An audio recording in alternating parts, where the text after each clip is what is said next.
Hotties, welcome back to another episode of Stay Hot. I'm Blaiden, joined as always by my two favorite co-hosts, Matthew Sponhour and Theo Ash. And today we are doing an off-season Hot Takes episode where we are reviewing some of our listeners' hottest takes. We asked you all for a list of hot takes on Twitter, and you definitely delivered. So we've got some really great questions. We'll, of course, talk about the Tushpush not getting banned. We'll talk about the new Protector of the Year award. But before we get into all of that great stuff, Matt, Theo, how are you guys doing on this wonderful Sunday evening? I'm doing very well. Oh, you go ahead, buddy. I'm doing very well. It's a rainy day here in Denver, but before the rain came in, I was at the Chatfield Audubon Center bird watching, and it was a great day for bird watching. I saw a lot of colorful birds. Sometimes you go out and everything you see is brown or black, or it's just a speck in the air and it's gray. Yeah. This was like a full rainbow. I got orange, we got blue, we got yellow, we got green. We got all kinds of colorful birds out there today. So I was feeling good. Nice. Sweet. I do want to bring up a couple of things. Number one, me and Blaiden are back from vacation and whatnot. Number two, Theo, you snuck in another shot at the good old Carolina Panthers in your most recent TikTok. It's cool. I just want the listeners at home to add another tally to the disrespect to the good old Carolina team so we can visit. Well, you guys, you should be sympathetic to this. I said, did Penix break out week 18 or did he just play the Panthers is what I said. Because he had like 300 yards. He threw 2 touchdowns, should have thrown more, but some were dropped. He threw a pick that shouldn't have been a pick because it was a drop that bounced up and was picked. He had a great game, as did Bryce. 250 yards, 3 touchdowns, 0 interceptions from Bryce. But the Panthers' defense was Caleb Farley got some minutes, Chandler Wooten, Shamar Bartholomew, Jaden Crumdy. Like I don't care about the names, bro. I care about the No, jersey.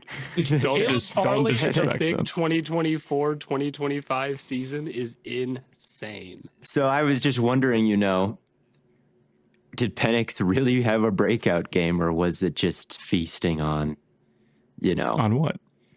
There's a food chain whenever there's a football game. All right, there's the best players, and they're feasting on the worst players. The Panthers were like plankton or maybe a ball of We're not krill. the microbes, bro.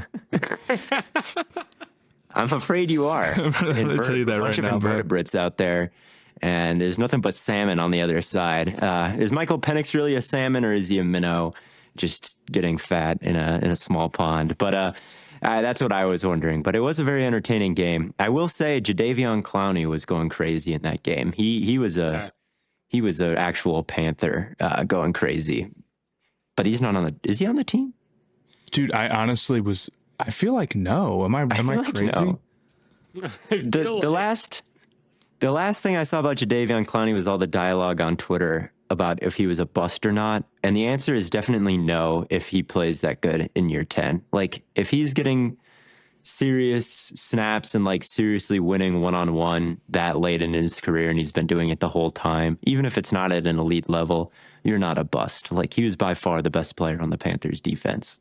It looks like he's he's a a free agent right now.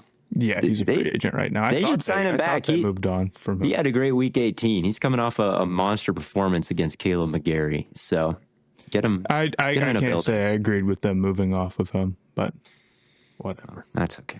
It's okay. You got Nick Scorton now. And anyway, yeah, Michael Penix might be good. Might be good. He's got momentum going into next season. That's true. He's got momentum. How is your vacation though, guys? Where'd you even go? We went to Pigeon Forge. Yeah, Pigeon Forge, Gatlinburg, Seaverville, Smoky Mountains type area. I don't even know what state you're describing. Oh, Tennessee. Okay. Tennessee. Around Knoxville. Okay. Theo's not a real. I'm not a real south of the Mesa-Dixon line. I was about to say, because I feel like that's not quite Midwest anymore. It might be a little south of Tennessee. Midwest. Yeah, I don't know much about Gatlinburg. I was trying to think of if that was. I knew it was somewhere in the south. Yeah, but it's like Appalachia, the very northern tip of the south. But it was fun. We went go-kart racing. Matt and I had an absolute blast on that.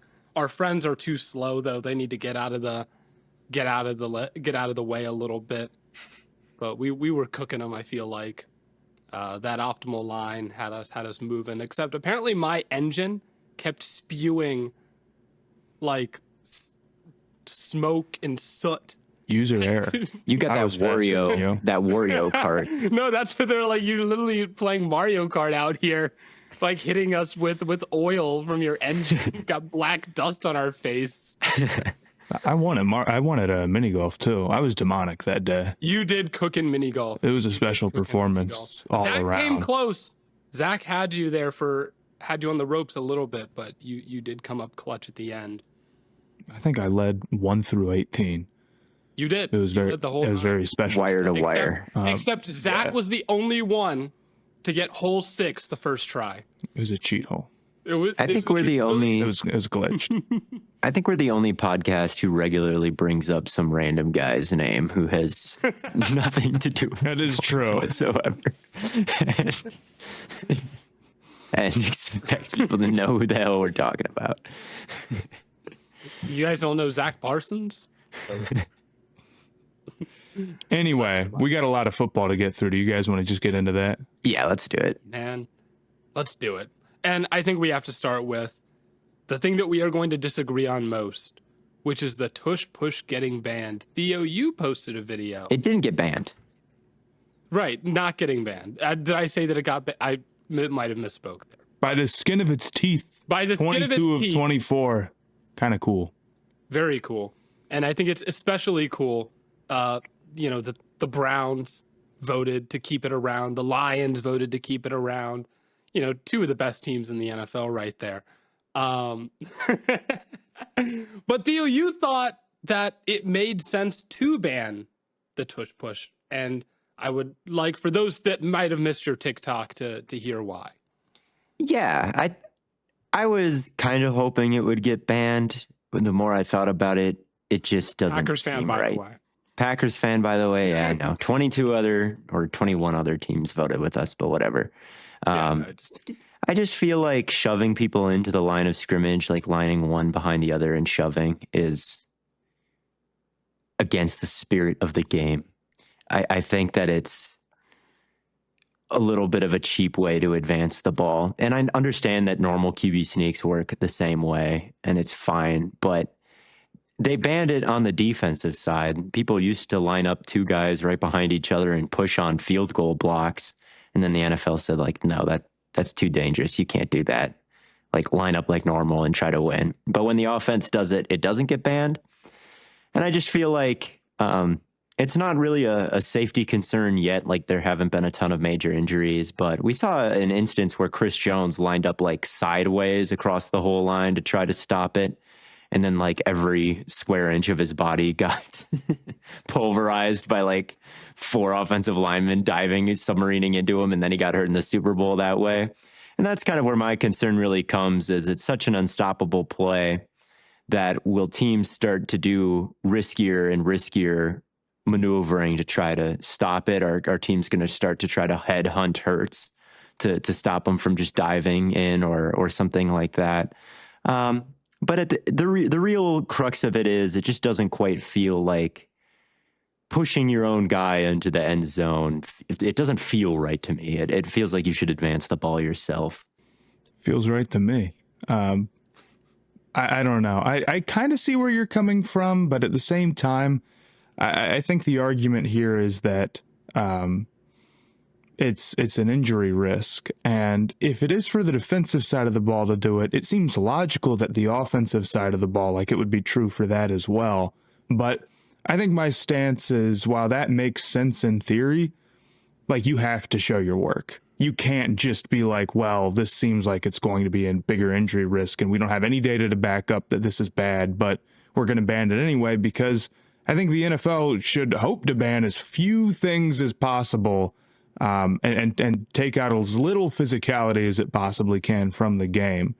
Because otherwise, I mean, you could take out a bunch of stuff. I don't disagree that maybe some players trying to stop it could get themselves hurt, but like, you know, you could also start like trying to solve guarding Justin Jefferson by like diving headfirst at him.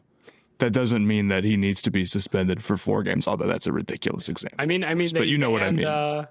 They banned, what is it, the Mel Blount rule specifically because he used to like clobber people. So right. Are you talking about the head slap or? Or he used to like literally clothesline receivers at the like. Oh no, I don't know 5 that. yards of the line of scrimmage. I didn't know that lore. He used to just like tackle people, man. They still do that at youth camps. From They should Twitter. I think they should keep that around. Actually, bring it back. Yeah, I get it. I mean, every team can do the tush push, so there's nothing unfair about it. It just seems like a little bit of an unserious play. Like when Luvu was jumping over the line like at the. But I guess that's Luvu's fault. You know, why should you punish the Eagles for it? It just. I wanted to see them gift the Eagles a touchdown there so bad. I think that would have been, that honestly might have been the straw that would have gotten it banned if the Eagles had been gifted a touchdown. But that would be so dumb, because then it's like, well, if a team becomes good enough at a play, basically it can't exist because teams will just have to be ridiculous to try to stop it. Yeah. That's what that gets down to me, or it seems like it would get down to me. So if they come out in the next year and say, hey, it is more dangerous, or in the next 3 years, like, all right, fair enough. You know, normal QB sneaks are fine. But until then, I don't think it should be banned. Yeah, it's not. We should ban reverse hurdles. Too dangerous. I did see you tweet that out. That's pretty funny. Did you know that Jalen Hurts has never had the same offensive coordinator or the same offensive play caller in back-to-back seasons as a football player since his freshman year at Alabama in 2016? That is crazy. That's crazy. Not because he has bad offensive coordinators that keep getting fired. It's because he has great offensive coordinators that keep getting hired. Is killer too. Well, they had one bad offensive coordinator. They did. The other piece of news from the owners' meetings was the introduction of the Protector of the Year award, which will go to the best offensive lineman at the end of the year, which I'm a big fan of that. I've seen every other position win an award. Like, yes, we talk all the time about how no-brainer. Offensive line can't win Offensive Player of the Year, basically. They can't win MVP. So to actually hand them an award that they can win seems like it very fair and something that should have been done a long time ago. My question to you guys is, who do you think should have won it last year? I don't know. I'd have to go back and look. I guess I didn't have the strongest opinion about who the best overall play was. I mean, I don't know, Sewell or Lane Johnson or somebody crazy like that, you know? Yeah. I think Sewell definitely is up there, but for me it's Lane, and I think he will win the first one. I think for the first one, someone old is going to win because Lane should have other cracks at this, and Sewell is going to have 10 to 12 more as a 24-year-old. So it doesn't really seem right to, and it's going to be close, right? Like there's not that many metrics that's going to separate these offensive linemen like definitively. So it's going to be close. It's going to be kind of vibes based. And I think that giving it to a player who doesn't have many chances to win and has never won before, obviously, it makes sense if you're going to make kind of a political argument. But I also think Lane is just the best tackle in the league today. If you could have an extra stat for offensive line, like we have pass rush win rate and stuff like that, or like pass block win rate, and like that's kind of wishy-washy as how good that actually is. But if you had like one metric that you could add for offensive linemen, what do you think it would be? I wish we could know how many times or what percentage of the time players cut back behind them. Like for Sewell, how often is it that it's zone to the left, but because Sewell's block is the best block, they cut back to the right to run behind Sewell? Oh. I wish we could know what the cutback rate behind that block. That's what I'd like to know. That would be great. That would be a cool one. What I'm excited for, first off, the Protector Award is like a no-brainer. I mean, offensive linemen are basically just not even considered for, offensive player of the year or MVP or anything. So even rookie the NFL is solving that. Yeah, even rookie of the year. So the NFL is solving that by saying, we're just giving them their own award is easy, right? Like that's a good solution that doesn't ask voters to like start rating offensive linemen over wide receivers, which is just like not going to do, right? The other thing that I'm really excited for with this is the discourse around the word protector. Maybe this won't happen, but can you totally see what I'm saying? Where it's like the verbiage is pass protection biased, and it's like week 16, and some like you have two dudes in your mention on Twitter arguing about like whether or not run blocking should really be taken into account. Well, bro, it's called Protector of the Year, not offensive lineman. That was the first thought that I had when I saw the name. And Protector's a good name. But no, you're absolutely right. I think that could happen definitely because Lane is a better pass protector and Sewell's probably a better run blocker. So maybe with that and then there being will be the two precedent if that happens. Oh, dude, it'd be. You're so nihilistic, Matt. This award comes out and you're immediately like, I'm just saying, I like it. I love it, but I am imagining the semantics discourse that will arrive in its wake. So, do you guys have any dark horse candidates? Call your shot now. Way too early. Protector of the Year. Yeah. Will Campbell, rookie. Hell fucking no. That'll transition us right into the Patriots segment, man, which is a rookie is not winning this award. I will bet my life on that. Well, that's the dark horse, dark horse. That's not even a horse. Like if that's a horse, if they're racing horses, Will Campbell's a mouse on the tracks. Like he's not winning. Hey, have you ever seen the movie Turbo, man? You can win no matter who you are. That's true. He's got you.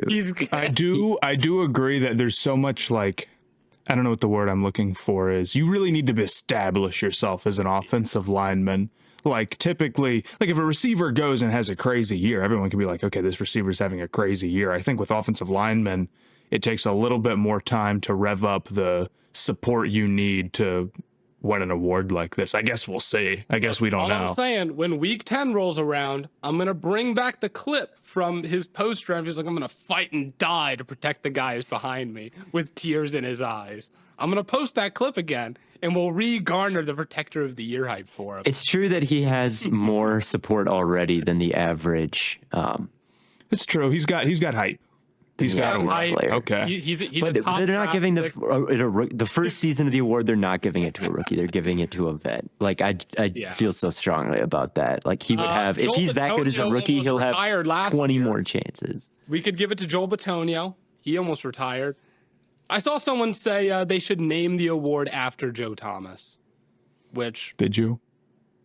I think they should name it after on your Browns Twitter feed. You saw that they should name it after Joe Thomas.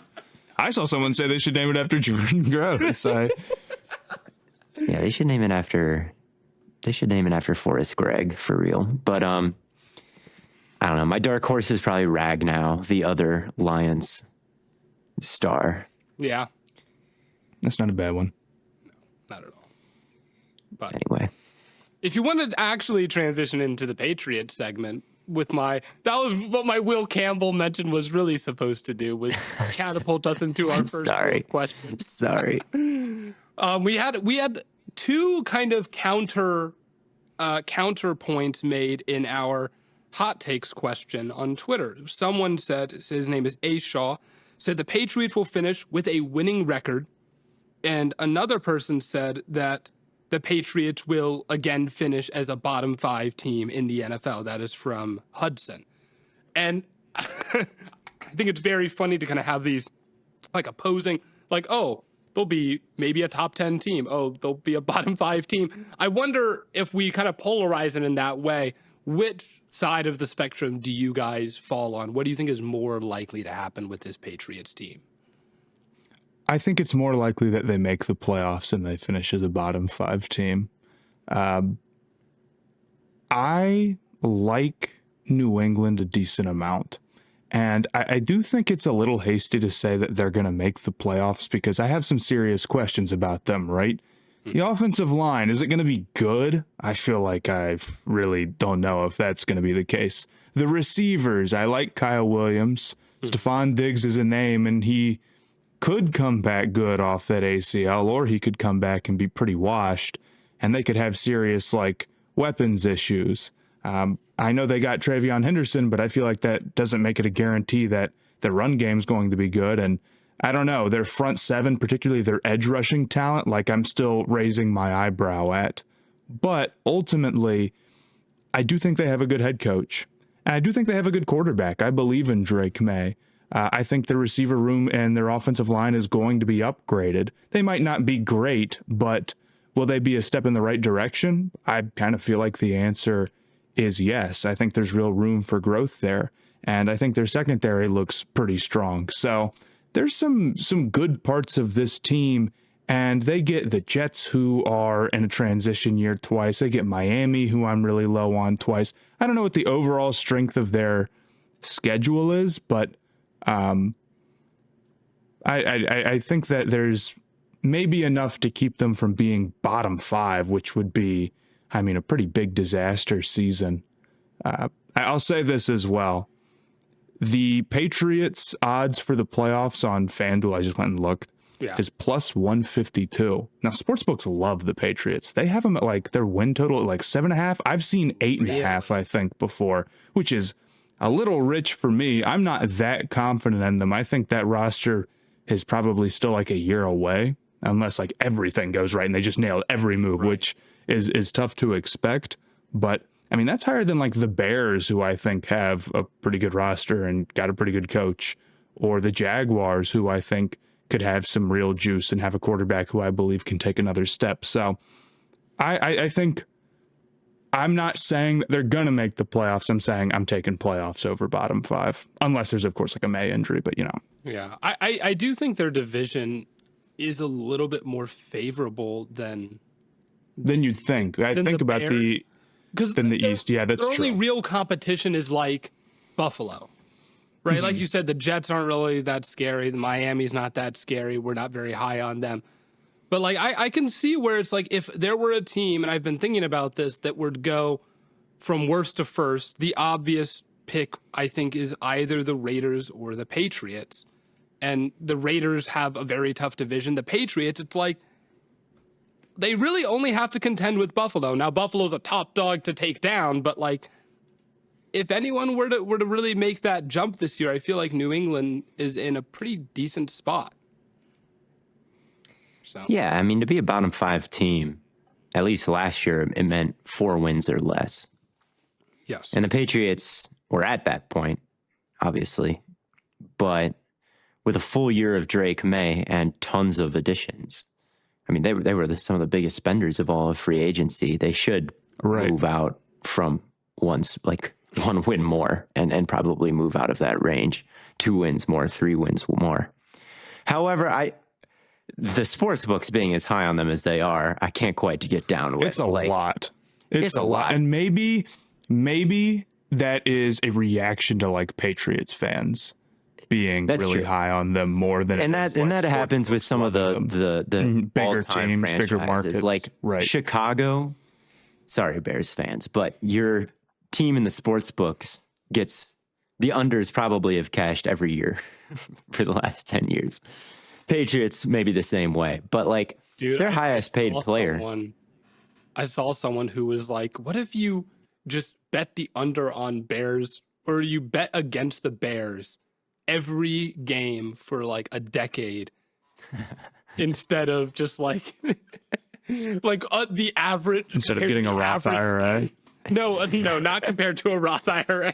Betting against the Bears is a better bet than a Roth IRA. Betting against it wasn't the Bears. It was the Giants. It was betting against the New York Giants, which is a little more disappointing because it's like we were talking about the Bears, but no, if you bet against the New York Giants compared to the average sports bettor over the last decade, you would have been significantly more well off because the average sports bettor loses money over the course of a decade. you would have netted over $1,000 if you bet against the Giants for a decade. Interesting. But yeah, I think the Patriots, their highest paid player by cap is Onwenu right now, making $21 million. And then, like, is he the best player on a playoff team? You know, is he going to carry them? It's not that simple. Obviously, May and Diggs and Barmore all have a lot to do with it. But my point is, like, the way the roster is constructed, are there enough good players there right now to actually get there? I mean, May, as good as I think he is, and as many impressive plays as he made last season, I mean, statistically, he didn't stand out because there were no good receivers and there were no good linemen, like you said, Matt. And when you look at it now, like, yeah, there are some rookies who are in there, and Diggs could be interesting, but they're far from proven. Rookies are oftentimes disappointing compared to their sky-high expectations right after they're drafted. I like Will Campbell, but is he going to be great right away? I don't know. Is it, even if he is it going to matter for the whole offensive line? Right. Mm-hmm. They could hit on Kyle Williams, Travion Henderson, and Will Campbell like pretty decently, and all of them can have good year ones, and we could still be talking about a run game that isn't like great, and a passing game that isn't necessarily fully fleshed out with like a great receiving core. So even the best case scenario, I think they could still have some issues. Yeah, and their defense is good, and it could be really good, honestly. Like, their secondary can play a lot of man and survive, but man, the pass rush was just so bad last year, even though they've got some run stuffers. Maybe Barmore and Milton Williams will inject a ton of juice into that, but being led by those two doesn't necessarily scream like top 10 pass rush to me, even though the Keon White is there too, and I like Keon White. It's a good unit, but it's a better run stuffing front four than a get after it pass rushing front four, in my opinion. So I still think May's got a bit of an uphill battle to really put up like second year, like MVP breakout type of numbers. And because of that, I think they'll probably fall somewhere in between this, but I can't imagine that they finish the same or lower than they did last year. So I'll say improving to 9 is more likely than staying the same or getting worse. Yeah, I mean, if we're going to say, what would a winning record Patriots team look like? Top 15 offense, top 15 defense? Maybe May is great 10. and the defense is top 15. And you can see it. I mean, if we're saying May is great, then their offense is probably top 10. That's 6,000 total yards of offense. Yeah. They get the Panthers, who are no lock, Saints, Titans, Browns. They get the Jets twice, the Dolphins. They have the 30th twice. schedule. They get the Giants.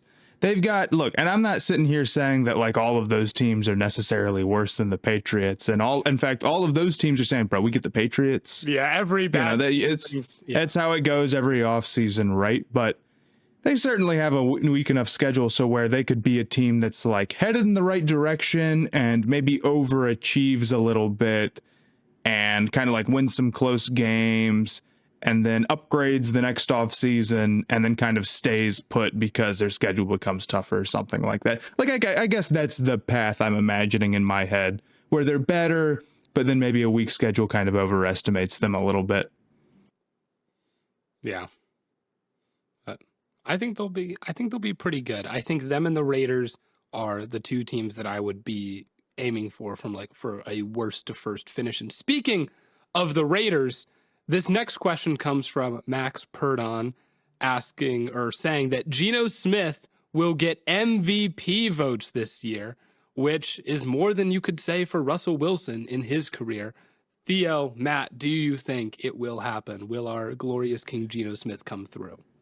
It could, but it's in part because of how MVP voting has changed. They used to only have like a handful of guys receiving votes. They didn't have like a super deep system. But over the last 3 years, I mean, I was just looking on like Football Reference, an average of like 9 quarterbacks have received an MVP vote, at least one every year. So like, yeah, Wilson never received an MVP vote. And actually, Geno Smith has, for the record, but it's a little bit of a misleading stat. Receiving an MVP vote used to mean a lot more. I don't think it's impossible that Geno gets an MVP vote, because that is a pretty low bar, frankly, to be considered the 9th best season. Yeah. What if we say like realistic MVP consideration, like top 5? Realistic. If we're talking about MVP consideration, then my answer is no, honestly. I think the Raiders are in too tough of a division. I like what they did this offseason. I'm a big fan of the Geno move. I'm with them on the Genty move. Like I'm in their corner. I can get behind the Carroll stuff. But you have to be better than like the Chiefs or the Chargers or the Broncos, who are all like really good teams. They could be massively improved and finish 4th in the division. If we're talking about getting MVP votes, I don't think he has to necessarily win the division. Like there's paths, but to be in consideration, it would certainly be difficult. But my bigger concern is probably just like, is he going to have the statistical profile on that team to warrant MVP hype with that receiving core? That's an even bigger ask of Geno, because it's Bowers, who is obviously great, and it's Myers, who had a good season last year, and then it's Besh, who I think you can like, but question, whether or not he's going to be able to make an immediate impact. And then it's, pretty thin after that, right? Tucker. Yeah, it's Trey Tucker, shout out. So like, and on top of that, I mean, I'm looking at the Raiders. I know who Pete Carroll is. They just spent a big pick on Genty. I could see maybe them like not throwing nearly as much as they did last year. And if they don't, like, I think Geno is already kind of fighting an uphill battle in terms of like, he's got to set his reputation, whereas a guy like Allen or Lamar doesn't. I mean, is Geno going to be better than Allen or Lamar next year? Like, no. And here's the thing, like, I think Geno could be the 10th bet. Where did we have him? Like 10 or 9, or did he just miss our consensus quarterback list? We're the Geno respecters, but I don't think he's like actually the most valuable quarterback in like the league. I don't think he's really like that close, and I don't think he's in a particularly favorable situation. So as far as him getting serious MVP consideration, I think my answer would be no. Him getting a vote, I think he's got a fighting chance to put together like the 8th or 7th season and maybe sneak on. I'm a little bit more optimistic than you, Matt, because I think that the Raiders could experience one of the biggest turnarounds in the league after he arrives, right? Like if they go from the 30th best offense to the 7th or something like that, well, who had more value than Geno, like, and that would partially be because Carroll showed up and Genty and Chip Kelly and Besh and all these guys. But, he's a very skilled quarterback, and he's someone who's capable of completing, 70% of his passes. His interceptions, I think, will go down. His interception worthy play rate was a lot lower than the actual amount of interceptions that he threw. I think that it'll be a more balanced attack for him this year. So if he can continue, being accurate at that rate and completing passes at that rate and cutting down on the interceptions, I think the numbers could end up looking pretty good. I mean, the weapons aren't great, but he does have a first-team All-Pro type of guy that he can throw to in Brock Bowers, and I like Jacoby Myers, and I like Besh too. So I actually can kind of see him having a big year and getting a lot of credit for turning the Raiders around, and deserving a lot of credit for turning the Raiders around. I think he's a great quarterback. So, I mean, when it comes to serious consideration for the MVP award, without winning it, like obviously, like Lamar is the best example of that last year. He may have had the greatest quarterback season of all time and he didn't win. Is Geno going to have a season like that? Probably not. But, there was Goff in there. He got a pretty serious chunk of votes. There was Burrow in there. They missed the playoffs, and he got a serious chunk of the votes. So yeah, but didn't Burrow lead the league in passing yards and passing touchdowns? Burrow went crazy. Yeah, he did. But it's I don't know. It's just for him to really be in it. If you're saying that Goff, I think he got like 47 points, and he was a 1 seed. I mean, he got a significant amount of votes. I would say that counts. So I guess he's got like an outside shot, but I could also see a world where like the Raiders offense improves, but they run the ball a lot, and the ultimate respect move is giving him offensive rookie of the year. And that's the award that they go for. Or if it's like really crazy, like, and he gets, a billion carries, he gets offensive player of the year consideration. Although that's probably just as high of an expectation as it is for Geno to be like a dark horse in the MVP race. Yeah. And plus, the Raiders just might not be ready for that kind of turnaround at all. It's like the line is still this. Well, that's the thing, is that their line and receivers are still not like, they're not really great on paper. I can get being high on them. I'll hear out that argument, but I think MVP, like serious MVP consideration, is just really, really tough. Like it getting well, and he just doesn't get there. Yeah, I think he can have another like one vote season though, like he did before. Yeah, he literally got one vote. I do think Geno will receive another MVP vote this year, maybe just the one, but maybe it'll be even more. Maybe he'll get two. Maybe he'll get two. Okay. Maybe one of them will be a first place vote. Maybe. Whatever. Maybe. Let me ask you this: Who do you think will have a better season, Drake May or Geno Smith? Probably Geno. I mean, Bowers is. I think Geno is the better quarterback right now. I don't think that's any disrespect to May. Maybe May takes a big leap, but right now I think it's Geno, and I think Geno has better weapons around him. Yeah, I think so too. I do love that's May, even, and especially like. At least I feel confident that Geno's got a couple of really good pieces around him. Yeah. Bowers we know is awesome, and I feel very confident in Genty. I like Kyle Williams, but I can't just like green checkmark that before we actually see him play. And Stephon Diggs is old and coming off an ACL. Like that's the odds of that working out beautifully aren't great. Even if you'd be happy if he was just like better than what you had last year and you're not expecting to go through the full contract. Like I get it. I'm not trying to hate too much on the Diggs stuff, but you know what I mean. Yeah, exactly. I think Geno will have a better statistical season, but we'll see. Yeah. And with the talk of receivers, let's talk about just how valuable receivers are.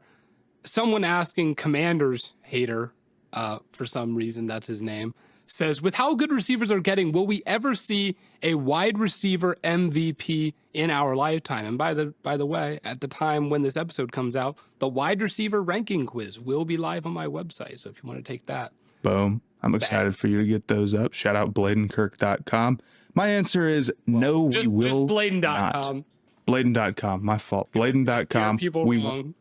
We will not see a wide receiver MVP. It's not going to happen. Jamar Chase won the Triple Crown last year behind Jared Goff in MVP votes. Here's where we're headed right now. Here's how I feel like the offensive awards are going to work. MVP is for the best quarterback of the year. Ultimately, no matter how good a wide receiver is or how good a running back is, you do have to pretend like a quarterback is not the most valuable position. It is, and it would take the greatest running back year ever or wide receiver year ever, and then like pathetic quarterback performances on the top end. I can't even remember the last time that has really happened where there hasn't been somebody who's put up like 4,500 yards or crazy EPA per player, done something that's like feels pretty special. You know what I mean? And it doesn't seem like that's going to happen anytime soon, frankly. What it seems like to me is it's going to be MVP quarterback, then it's going to be skill positions, get offensive player of the year. It used to be that quarterbacks could get it. No more. Now that's a quarterback banned award. They're not allowed to have it because they already have MVP. And then you've got protector of the year, and that goes to the offensive lineman. Frankly, I kind of think that's a fair way to do it. Maybe it would be better if you just did like most outstanding player and you like reorganize that. And if we could remove everybody's biases and get everybody to be like super honorable and pick guards for best player in the league, if that was an award, like, yeah, maybe that'd be better. But if we're living in the real world, I actually kind of think that this is the best way that you can do it. But the end result of that to me is going to be, we'll never see a receiver win MVP unless like the game completely changes. And in like 2080, it's AI, robots. I don't know. And all the rules are different. We're moving a little towards college football in the way that awards are set up, except MVP isn't that close to Heisman yet. But if it does get to that point, a receiver's won Heisman. I think it could happen. Like, if you had a receiver go absolutely crazy with... You did. It didn't even register. It wasn't even a thought. If we had a receiver go for like 2,000, 20 touchdowns, triple crown, and the team made the playoffs with like 3 different quarterbacks starting, like, it would be an insane scenario to happen. Okay, would that player be more valuable than Lamar Jackson? No, they wouldn't be. This is the issue, is that it would have to be wrong, like a wrong vote, or the top quarterbacks would have to be terrible. And can a wide receiver get a triple crown when it's Nick Mullins throwing him the ball like you're suggesting, you know? Like, there's just a limit. I mean, Justin Jefferson, did he see an MVP vote? He may have, actually. But like Jefferson, with Darnold, wasn't putting up like that crazy. He finished 5th place. He got 11% of the vote. But then, of course, that's a year where Mahomes has 41 touchdowns and 5,200 passing yards, you know? Like, it's even Jefferson is not really cracking that kind of thing. Mahomes was almost unanimous that year. Exactly. And I think I would love to know first play. Yeah, go ahead. For a wide receiver to put up the kinds of numbers that they need to put up for MVP, their quarterback will probably also be an MVP candidate. I mean, That's the other issue. Jerry Rice was putting up MVP caliber numbers for a long time. I think he had like a 20 touchdown season in 12 games. And Elway that season had like 21 touchdowns, 13 picks. Like if it was going to happen, that would have been the year. Yeah. Like I can't remember the year that was. But I know that happened in some season or another. Jerry Rice went crazy. Pretty mundane year for Elway. Elway still wins MVP because, Joe Montana might be the most valuable. 1987, John Elway got 36 votes. Jerry Rice got 30. Joe Montana got 18. Really close. And that's with the wide receiver absolutely going off and a quarterback kind of no one standing out. Still goes to the quarterback because the quarterback throwing to the wide receiver who's an MVP candidate is also an MVP candidate. And we saw it with Chase and Jefferson again this year. So much has to go exactly right. Like there can't be a single quarterback who carries their team to like a 1 seed. And I think the more quarterbacks get paid, like the more valuable they become, you know, like when Mahomes has a $40 million cap hit, and quarterbacks are getting paid a higher percentage of the cap than they ever have, the team around them is suffering because of that. Like, simple math there. So as these really highly paid quarterbacks get more and more valuable, like literally monetarily valuable, like, yeah, they're taking on more of the responsibility themselves. They're becoming more valuable players inherently because they're taking up bigger chunks of what the team can do.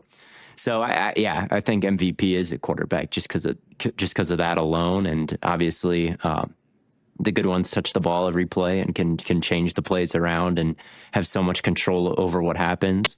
I think a lot of quarterbacks are overstated in their value, like most quarterbacks are overstated in their value, but there's always like 2 to 5 at the top who are not.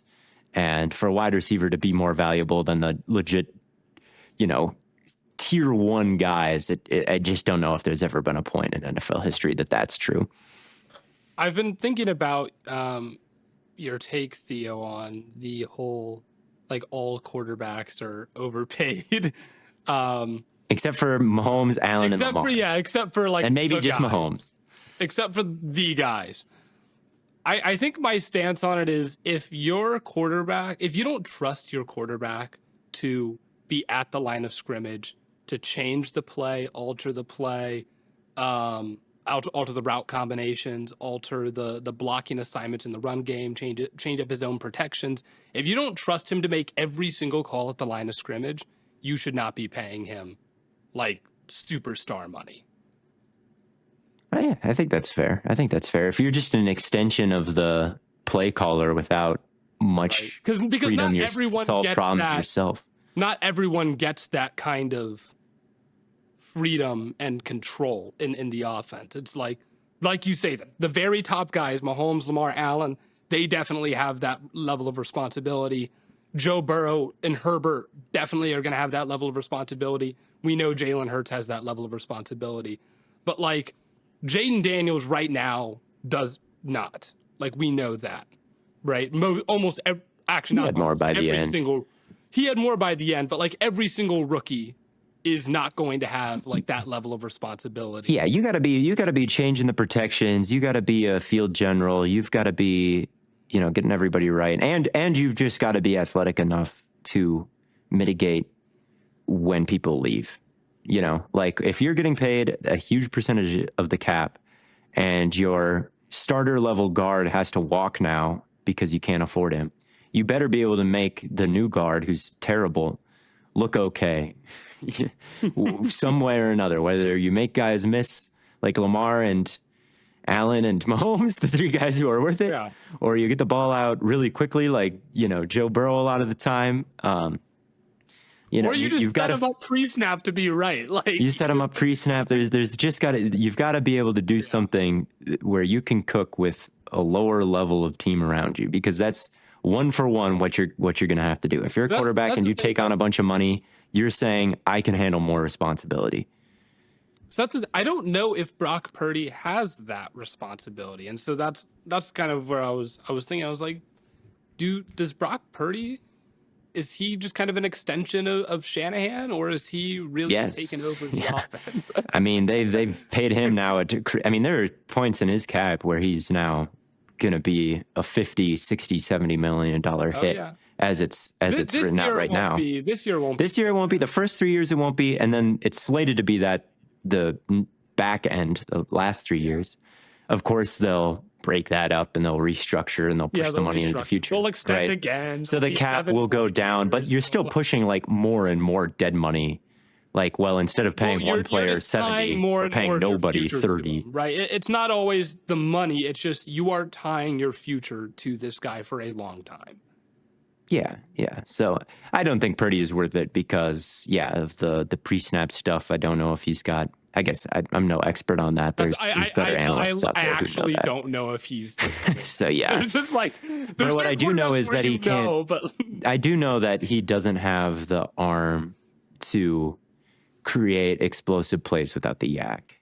That's where I come in, where he's not. But anyway, this is not. we having anything to do with our original hot take question. And we've got a couple more, and I guess we'll go over to another quarterback one, talking about the Indianapolis Colts. Dot Wav says Daniel Jones will take over in place of injury and lead the Colts to a playoff berth, saying that Anthony Richardson will probably get hurt again, which historically speaking isn't entirely improbable or unlikely at this point, and that he will lead the Colts to a playoff berth. What do you guys think about Daniel Jones' resurgence here in 2025? I thought the question was interesting because it's like, do you think Anthony Richardson's going to get benched? Whether or not like Daniel Jones coming in would make the Colts a playoff team, like my answer would be no. Okay. I'm very low on Daniel Jones. And even if you like, the Colts overall weapons, I just have very little faith in him, even though he's had like a pseudo good season. He's made the playoffs before, right? I think that Richardson, I kind of am expecting him to get benched this year. I'm not confident in it because I don't know how much better he's going to look. Like there's growth there, but like he's way off of where he needs to be a winning quarterback. I mean, the Colts are basically like not able to be a serious team last year, right? Mm-hmm. They're having games where they can, complete like single digit passes with far more attempts than that. And Richardson isn't really making up for it in other ways all the times, even if he is hitting like a good number of deep balls. Steichen does not have he's on the hot seat, right? So if things are murky and it's looking bad, I mean, like if they were to start 0-6, Steichen could be out, right? I'm not saying that based off of like what I've looked at their schedule, because I think it will, but like just for example, right? If we're bad early, Steichen could be out. So I think Richardson's going to have a lot of pressure on him. And I think you can probably only mostly judge him on how he's looked in the past. So my expectation is that if I had to guess, it's probably a little bit more likely that he doesn't make it through the full season. Plus the injury stuff, I guess, makes it worse. Yeah. If you're looking at the first 6 games, it's definitely a mixed bag. Miami, Denver, Tennessee, LA, Rams. It's just an example of where he is on the hot seat scale rather than a worthy exercise. Yeah. Theo? I mean, it's one of the interesting things is that Jones's cap hit for the Colts next year, $14.5 million. He's the 5th highest paid player on the team for 2025.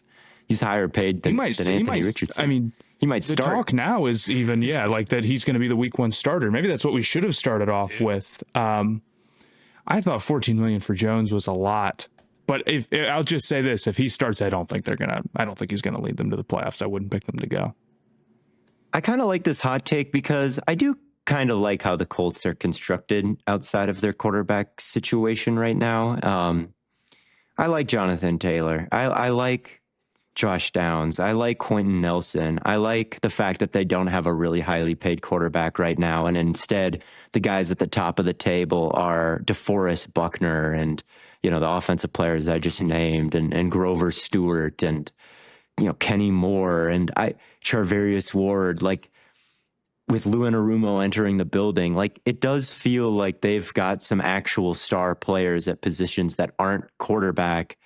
And I think a lot of dangerous contenders that come out of places you don't expect are built like them.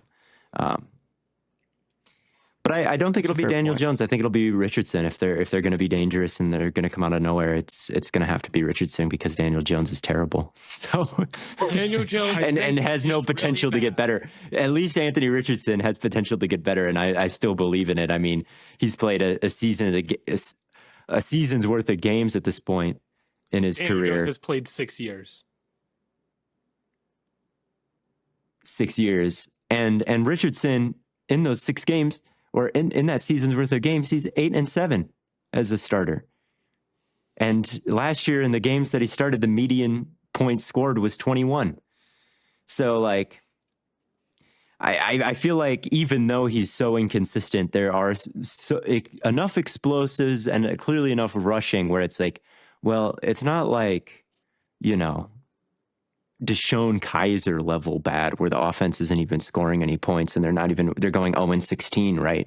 I feel like when you look at the completion percentage, that's what it seems like. It's Deshaun Kaiser level bad. It's unsalvageable. Well, somehow they're putting up like decent amounts of points occasionally and winning a fair amount of games when he's out there. So I mean, it can't be that bad, can it? More talented than the 0-16 Browns. Yeah. I guess that's true. But no, and Richardson has sabotaged plenty, but he was the second most productive rushing quarterback last year, even when missing half the season. Like on design QB runs, he's still super valuable there.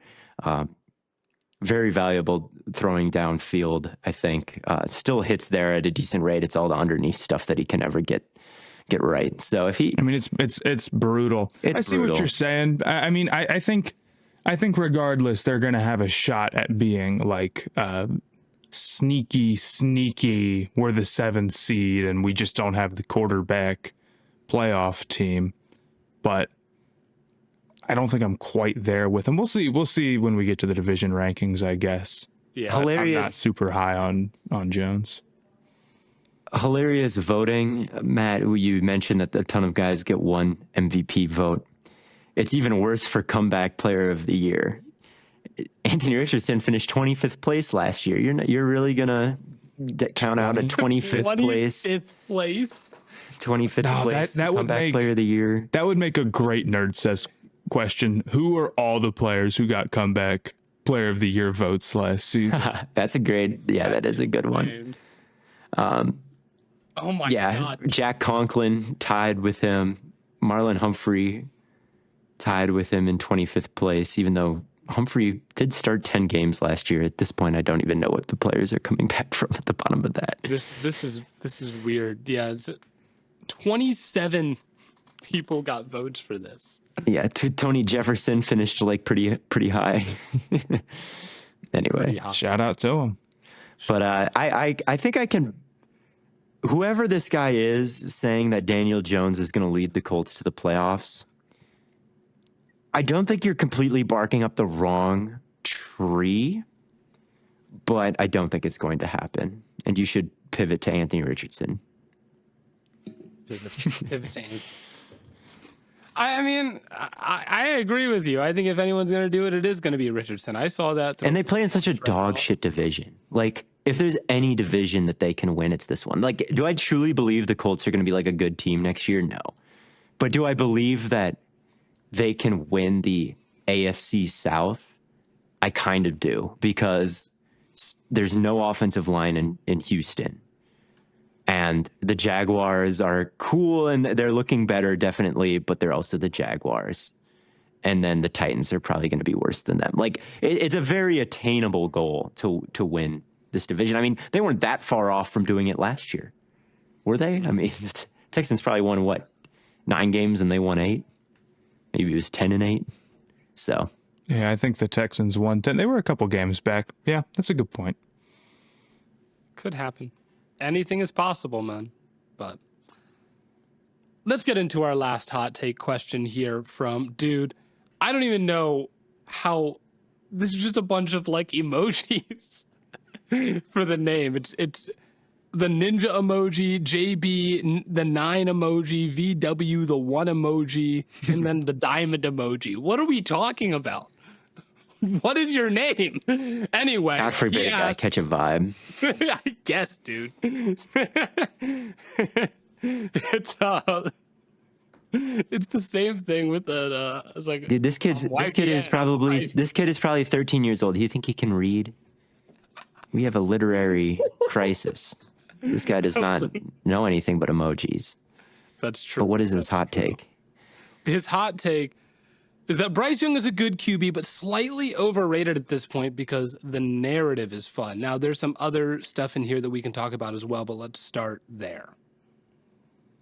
I think Bryce is... Everybody likes Bryce because he's so cool. How can you not like Bryce Young? I feel like Bryce has... What the narrative is one thing. I think why people really like Bryce Young is because he's the most joyous... He has the most joyous play style. He's a little magician. He's all smiles. He has regained his elusiveness in the backfield.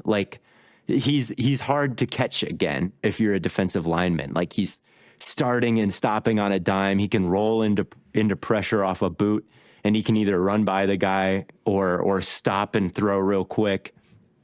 He runs and gets his shoulders square to the line of scrimmage to make everybody think, oh, he's really scrambling. And then he'll hold up and he'll throw after everybody is convinced he's actually running. He's just he's so small, right? He's so tiny, and he's just this little forest sprite that's bobbing and weaving and smiling and hitting crazy passes. I think now that elusiveness seems to be back, Bryce will be good going forward. Will he be an MVP or anything like that? I don't know. But as long as that feeling is restored when you watch him, he's in good shape. Calling an NFL player a forest sprite is diabolical. I was watching his game against the Eagles, and he was getting chased by Jordan Davis. I'm like, this is like a fairy tale, This is like Puck from Shakespeare getting chased by the Jabberwocky or some mountain it's man or something. This is a very fairy tale-esque scenario. Bryce getting chased by Jordan Davis.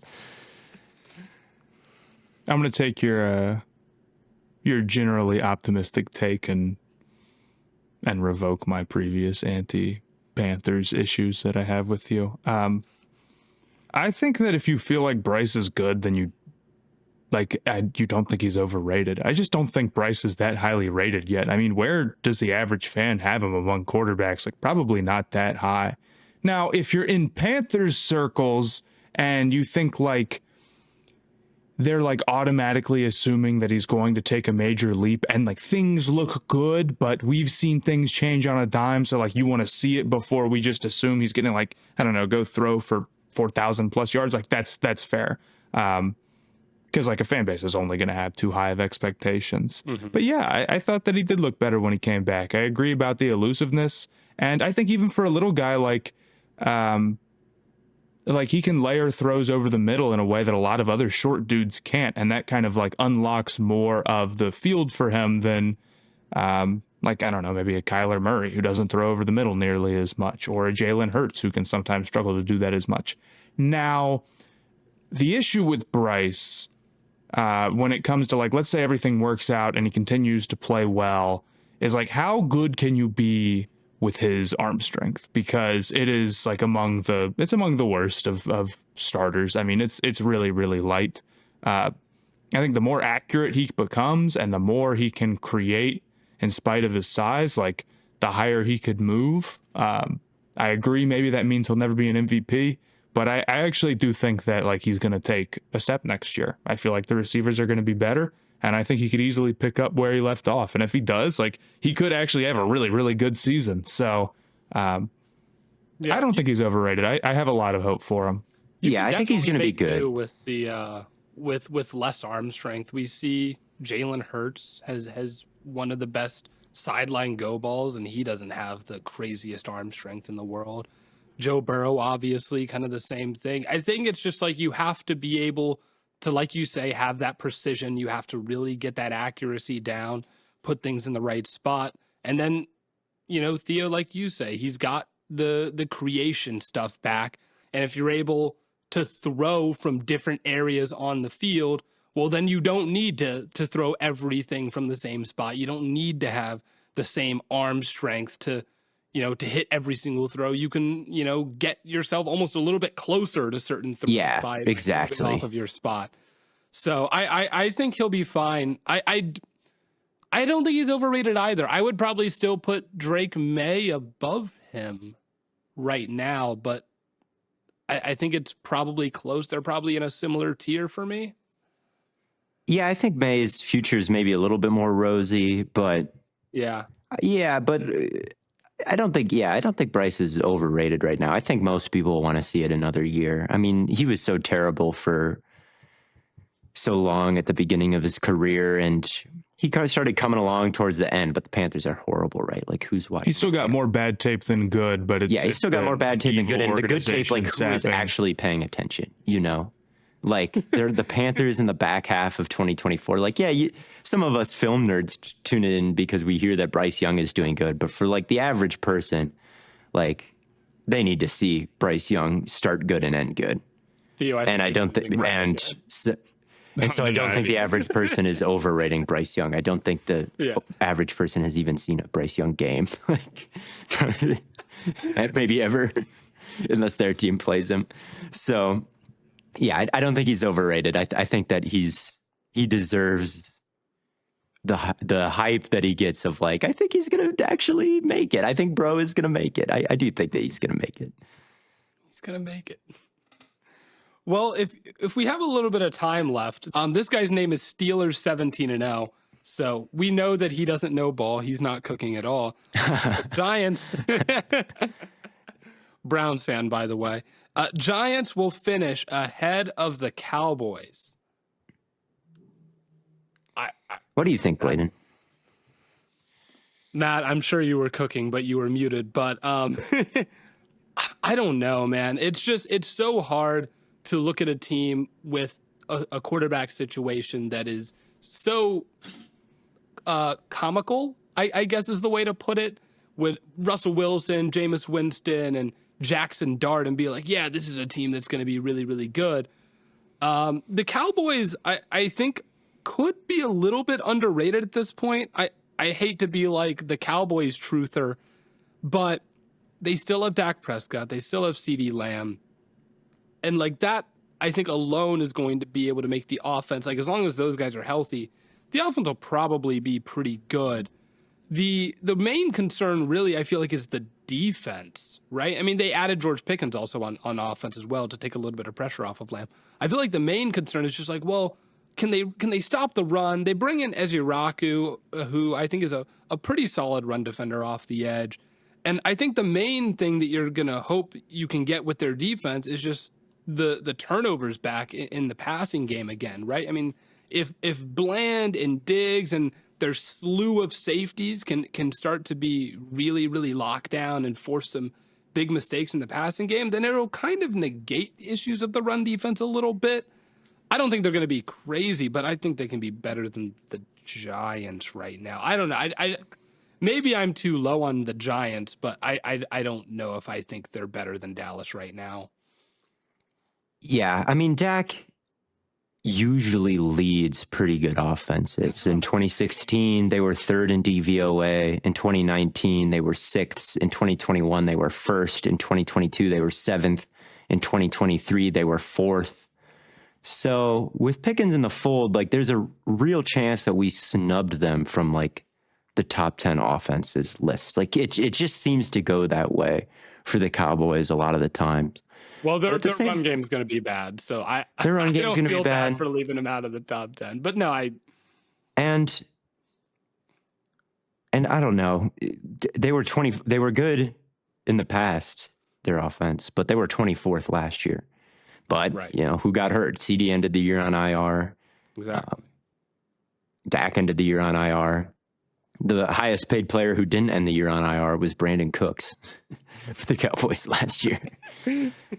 That's tough. So that is tough. So I don't know. They might be too top heavy though, I guess is what I'm getting at with Dak right. these days. I mean, he has a $50 million cap hit. We talked about it with like how much that really is. That's the highest in NFL history. All right. So they're really top loaded with Dak, and he's got to cover a lot of issues. And I think you're right, Blaiden, that the defense is the sneaky biggest issue. The pass rush outside of Parsons, even though I like Ezeraku, is pretty questionable, and that hurt him pretty bad in a lot of big games last year, like against the Eagles. Like if Parsons didn't win right away, or if he dropped into coverage or got double teamed or something, like it was embarrassing.